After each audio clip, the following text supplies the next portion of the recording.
Okay, introduce yourself. Good day. Good day, ma'am and sir. Thank you for watching my video. I'm Ana Joyce Lorenzo, 28 years old.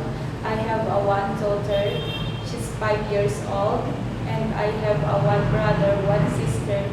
I am the eldest one. What is your religion? Baptist. Who will look for your child if you're going to Hong Kong? My mother and father. Do you have a live-in partner for now? Yes, How ma'am. long you been together? 2 years. Do you have any plan in getting married? Not What is your educational attainment? high school graduate. Have you ever worked as a helper before? Yes, ma'am. How long? 2 years, ma'am. Where? Here in the Philippines. How many members of the family did you serve? 5, ma'am. Who are they? One couple and 3 kids. How old the kids? 4 years old, 3 and 1 year old. Okay, so how do you take care of them? Caring, feeding, and playing. Do you need to assist them going to take a bath, preparing Yes. their clothes? Yes, ma'am. Okay, so can you take care of kids in Hong Kong? Yes, ma'am. You love kids? Yes, ma'am. Besides caring of the 3 children here, what did you do as a helper in the house? Cooking, ironing, marketing, and cleaning the house. Do you go to market how often? Like in how many times in a week? 2, ma'am. Twice a week. Twice. Okay, you go alone? Yes, ma'am.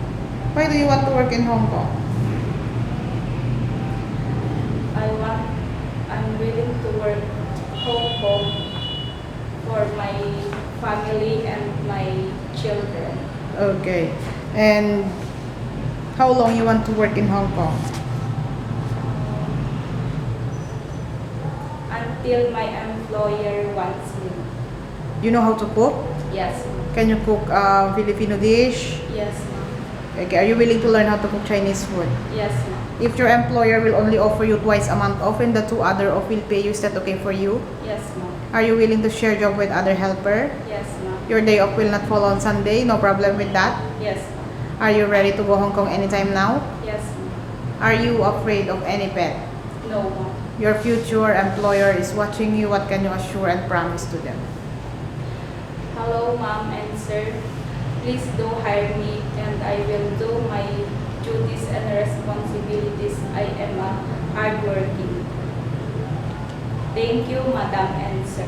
Okay, thank you very much. HL 2310.